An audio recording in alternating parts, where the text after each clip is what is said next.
이 정치로 평가에서는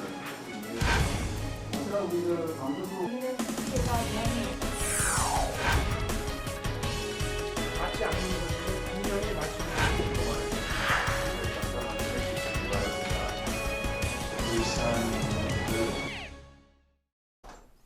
네, 이번 시간은 뉴스앤파워 인터뷰 코너입니다. 연말 연시를 맞아서 국회 상임위원장과의 특별 대담 시간을 가지고 있는데요. 오늘은 국회 교육위원회 위원장이신 국민의힘의 조혜진 의원을 모시고 이야기를 나눠보겠습니다. 의원님 어서 오십시오. 어서 오세요. 예, 반갑습니다. 네, 바쁘신데 예. 올해 그 강아랑 앵커가 이제 의원님 출연 횟수를 예. 꼼꼼히 다 이제 챙겨봤는데 올해 6번째로 네. 최다 출연이십니다. 예. 네, 상이라도 고맙습니다. 드리고 싶은데. 네, 연말인데도. 이렇게 바쁘신데도 자주 출연해 주셔서 감사드리고요. 예. 네, 내년에도 일정을 꼭 내주셔서 예. 자주 뵙기를 바라겠습니다. 감사합니다. 예, 고맙습니다. 네. 교육위원장 맡으신 지 이제 4개월 정도 되셨는데 예. 이 교육위는 또 이제 여야 간 대립과 갈등이 심한 위원회로 예. 또 정평이 나 있지 않습니까? 예. 교육위원장으로서 이제 4개월 어떻게 보내셨는지 궁금합니다. 제가 8월 31일 본회의에서 이렇게 선출이 돼가지고 임기가 시작이 됐는데 네. 그 하루 이틀 전인가 의원회관 그 현관에서 의원이 민주당의 그 선배 의원인 노웅래 의원님을 잠깐 이렇게 조우를 했는데 네. 저보고 당신이 교육위원장으로 가는 거야? 당신이 가면 교육위원회에 평화가 오는 거야? 그러시길래 제가 네. 예, 제가 가서 평화 공존 체제를 만들어 보겠습니다. 그렇게 말씀을 드렸는데 네. 4개월 지나는 동안에 일단 그 교육위원회가 일을 할 수 있는 분위기는 된 것 같습니다. 네. 그러니까 대화하고 토론하고 그렇게 해서 의사를 정상적으로 진행할 수 있는 틀은 이제 만들어졌고 네. 그걸 좀 더 발전시켜서 우리 교육 현장에서 이렇게 목탁에 이렇게 기다리고 있는 여러 가지 현안들을 빨리빨리 많이 좀 해결을 해 드리는 그런 성과를 많이 내야겠다고 생각하고 있습니다. 네. 예. 네, 이제 그 성과에 대해서 좀 짚어볼까 하는데요. 예. 조 위원장께서 취임 직후에 의원들에게 세 가지를 좀 지켜달라고 당부를 하셨다고 들었습니다. 예. 동료 의원 발언 중에 끼어들지 말자. 이게 예. 첫 번째. 또 고함 지르지 말자. 예. 그리고 세 번째 품평하지 말자였는데 이게 잘 지켜졌는지 궁금하고요. 꼭 예. 제가 말씀드리고 싶은 게 한국 유권자 연맹 선정 2021년 제21대 국정감사 최우수 국회의원 의정활동 대상을 또 수상을 하셨다고 예. 들었습니다. 뭐 포함해서 또 성과에 대해서 알려주시죠. 저는 초선 재선 때는 이제 상을 좀 받았는데 네. 상임위원장 되면 이제 상하고 멀어진다고 생각했거든요. 네. 뭐 제 발언을 하고 제가 뭘 독자적으로 활동하는 것보다는 위원회를 운영하는 위치에 있기 때문에 네. 그래서 위원장은 상 못 받는다고 생각하고 있었는데 상을 주시길래 왜 주었는지 알아보니까 상임위 운영을 잘했다. 특히 국정감사를 정책감사, 정쟁감사에서 정책감사로 네. 성공적으로 전환시켰다. 그렇게 평가해서 이제 주시더라고요. 네. 제가 첫 회의 때 우리 위원님들께 좀 말씀하신 그 세 가지를 당부를 드렸는데 국회에서 쭉 있어본 경험으로는 여야가 서로 다투고 그 회의가 정상 진행이 안 되고 파행되고 하는 게 뭐 거창하게 무슨 정치 이념이 틀리고 노선이 틀려서 그런 것보다도 네.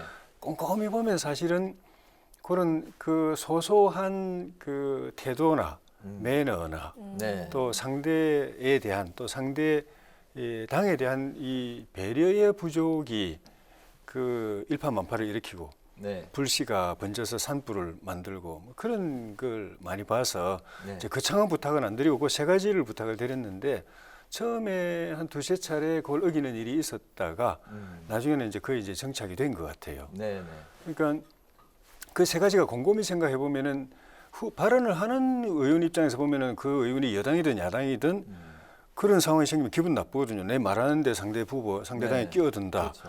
나한테 그러니까 그 정부를 향해서 하는 발언이라도 막 고함지르고 그러면은 그건 감정적인 거지. 그건 토론이 아니거든요. 네. 그럼 토론이 안 되는 거고 또 그 내가 뭐라고 이야기했는데 상대당에서 그 피감기관에게 당신이 잘했다 못했다 이야기하는 게 아니고 내 발언에 대해서 당신 그 발언 문제가 있다. 네. 뭐 그 앞으로 그렇게 하지 이야기하지 마라 이러면 그 말 듣는 의원이 여당이든 야당이든 다 기분 나쁘거든요. 네. 네. 세상에 그런 말이 있지 않습니까? 내가 이렇게 싫은 거는 남한테도 강요하지 마라. 네.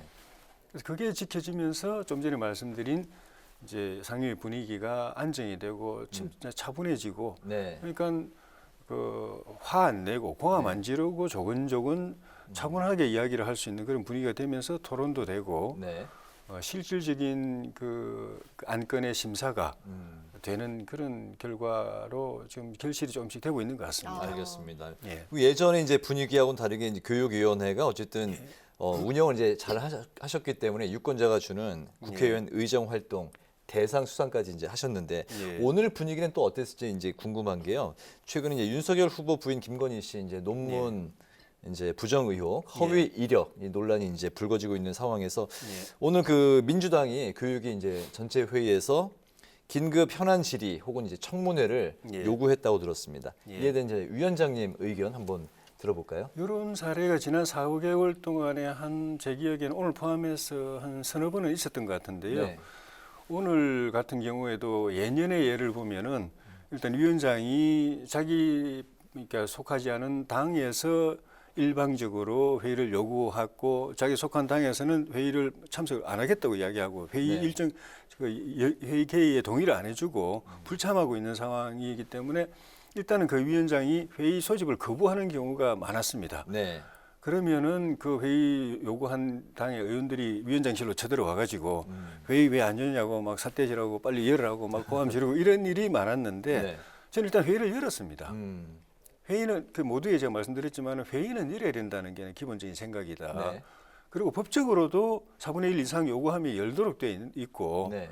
그래서 열었는데 다만 이제 안건은 여야 간사가 협의해서 올리게 돼 있는데 그 합의가 안 되니까 안건이 없는 상황이었던 거죠. 네. 그래서 여당 의원님들이 의사진행 발언을 돌아가면서 한 두 분은 두 번, 그래서 최소한 한 번 이상은 다 이제 의사진행 발언하시고 의사진행 발언하면서 이제 사실은 그 의사진행과 관련 없는 실질적인 그러니까 주 질의에 해당하는 내용도 많이 말씀하셨죠. 네. 뭐 그것도 저는 뭐 충분히 들어드려야 된다고 생각해서 의사진행 발언만 하십시오.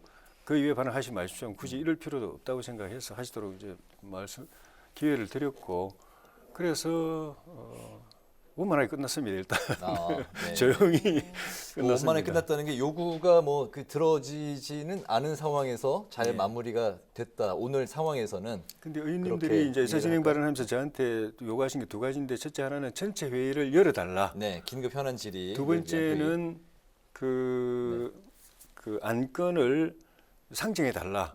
이거 있는데 전체 회의는 이게 그게 전체 회의였거든요. 전체 네, 회의가 네. 따로 있는 게 아니고 그래서 네. 제가 오늘 이 회의가 국회법 절차에 따라서 열린 전체 회의입니다.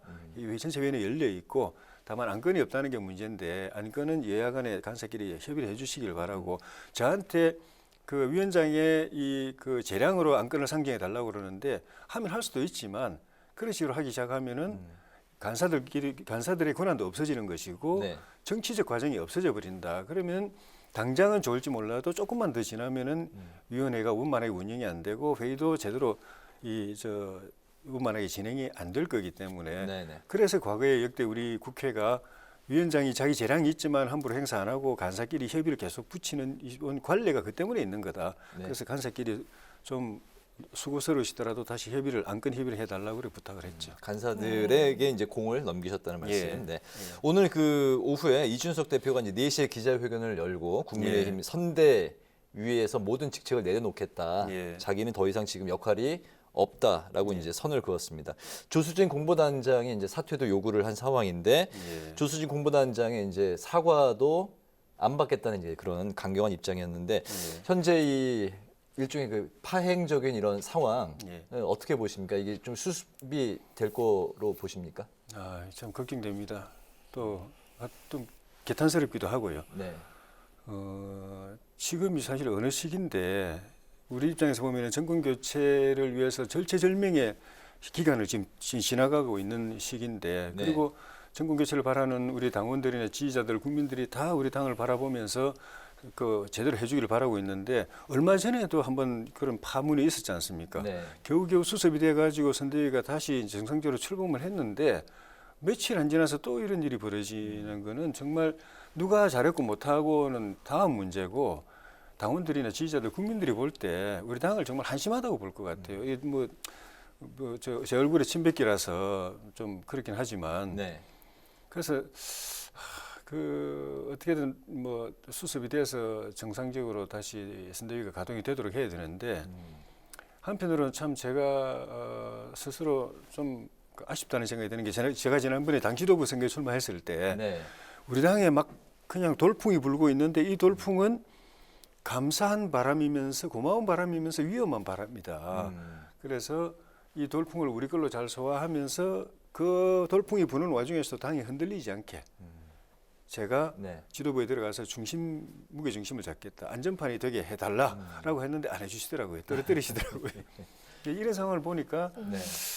그때 어쨌든 제가 지도부에 들어갔으면은 좀 묵직하게 중심을 잡아서 이런 내부의 좀 소소한 갈등이 외부로 표출돼 가지고 이 판이 막 흔들리고 깨지는 소리 들리고 그래서 국민들로부터 이 걱정하게 하고 이 손가락질 받는 이런 일은 없지 않았겠는가 하는 그런 아쉬움도 있는데 네. 어쨌든 저도 이 일이 빨리 빠른 시간 안에 정리되고 수습되도록 하는데 역할을 해야겠다고 생각하고 있습니다. 알겠습니다. 네, 교육 관련한 이슈도 짚어보겠습니다. 예. 코로나19 상황 악화로 전국의 초중고교 전면 등교가 어제부터 예. 중단이 됐습니다. 예. 최근 청소년 방역 패스 도입을 놓고 학생들과 또 학부모들 사이에서 반발이 또 나오고 있는데 교육의 입장이나 위원장님 의견 어떻습니까? 그 상황에서 저한테 그냥 위원장이라고 문자 네. 폭탄, 문자 전화가 막 어마어마해 보였습니다. 지금도 아. 파란불이 이게 다 파란불이 아, 이게 다 이게 다. 누구한테 그건데 온 겁니까? 이게? 학부모들이죠. 학부모 번호 어떻게 알고? 다 이미 다 공개되어 있습니다. 국회의원 번호는요 네. 알리면 다 알아요. 네. 누구나 다 알 수 있는 네. 그런 세상에 살고 있습니다. 네. 이미 그렇게 이제 생각하고 있고. 그러니까 이 강제로 그 학부모들이 어쨌든 간에 그 백신에 대한 불안이 있는데 학교에 가서 이렇게 접종률을 높여야 이 확산이 네. 이게 줄어드니까 어쨌든 접종률 높이기 위해서 강제로 학교 가서 주사를 준다고 그러니까 학부모들이 그냥 막 난리가 난 거예요. 그러면서 강제 접종하지 않게 해달라고 부탁하고 그리고 이제 그 백신 패스 적용을 내년 2월부터 하겠다고 발표를 했는데 그 연기해달라고 이야기하고 네. 그래서 제가 이제 우리 소통관에서 기자회견을 해서 그 두 가지에다가 또 전면 등교도 조금 늦춰야 돼, 그러니까 좀 보류해야 된다. 전면 등교를 했는데 일단 스톱하고 다시 검토해야 된다. 그리고 교육당국이나 방역당국이 학부모들하고 학교 현장하고 소통에 나서서 네. 불필요한 불안감, 백신에 대한 불안감을 좀 해소시켜주고 접종률을 높이도록 해야 된다. 그렇게 그 기자회견에 주장을 했는데 결과적으로는 이제 강제 접종도 조금 이제 완화가 되고 이제 절충적으로 방향으로 가고 있고 네. 전면 등교도 일단은 스톱하고 이제 좀 절충적으로 부분적으로 하고 있고 또 2월에 일로 예정된 백신 패스도 조금 연기되는 분위기고 그렇게 해놓고 나서 이제 교육당국이나 방역당국이 학부모 또 학교 현장 학원하고 이제 소통을 하고 있는 상황이어서 개인적으로 그때 이제 문자 폭탄을 많이 받은 게 동기가 됐지만 소통관에 달려가서 기자회견을 했던 게 잘했던 것 같다는 생각이 듭니다. 네네. 그 진정 국면에 있다는 그 말씀. 네. 예. 교육위원회 이제 위원장으로서 이제 예. 내년 상임위 운영의 방향, 예. 목표, 이제 큰 줄기 예. 궁금하고요. 그리고 또 의원님의 개인적인 목표와 예. 또 내년에 그 바람이 있다면 예. 같이 들어보겠습니다. 일단은 올해 연말에도 정기국회 때 저희가 여야가 합심해서 법안을 많이 처리했는데 네. 내년에는 더 많이 처리해서 학교 현장에서 기다리고 있는 대학이나 초중고등학교나 이런 데서 기다리고 있는 그런 법안들을 빨리 처리해가지고 현장의 문제들이 잘 풀려나가도록 그렇게 이제 도와드리고 싶고 코로나가 이게 장기화되면서 이 교육 시스템 체계 환경이 확 변하고 있기 때문에 이걸 빨리 제도적으로 안착을 시켜줘야 됩니다. 임시 방편으로 미봉책으로 대응을 하고 있는데 그렇게 대응할 일이 아니고 네. 학교 체제, 교육 체제, 수업 체제 등을 이제 학교 교육 환경도 많이 바꿔줘야 되기 때문에 그걸 빨리 하고 그리고 4차 산업혁명 시대에 맞는 교육 체계로 빨리 이 전환을 해주는 것 그게 국회가 주도적으로 또 해야 될 것 같고 개인적으로는 제가 이제 지방 출신이기도 하지만은 국가 균형 발전을 위해서는 지방 교육을 어떻게든 살려야 되는데 지금은 지방 교육이 학교도 줄이고 대학도 통폐합하고 이렇게 죽어가는 상황이라서 이걸 어떻게든 살려내자. 그렇게 하면서 또 우리 대학의 국제 경쟁력을 높이는 것, 또 평생 학습 이런 중요한 아젠다들을 내년에 집중적으로 해서 큰 성과를 만들어내고 싶고 네. 개인적인 소망은 대선을 잘해가지고 새로운 좋은 정부 만들어서 좋은 나라 만드는데 제가 역할을 하고 싶은 거 네. 그렇습니다. 알겠습니다. 예. 이제 그 뉴스엔 파워 인터뷰 마치겠습니다. 오늘은 정기국회 상임위 운영 관련 평가 그리고 주요 정가 이슈에 대해서 지금까지 국회 교육위원장이신 국민의힘 조혜진 의원과 함께했습니다. 의원님 올해 연말 건강하게 마무리 잘 하시고요. 내년에 또 뵙겠습니다. 메리 고맙습니다. 크리스마스, 네, 해피 뉴 이어. 새해 복 많이 받으십시오. 고맙습니다. 네, 고맙습니다. 예.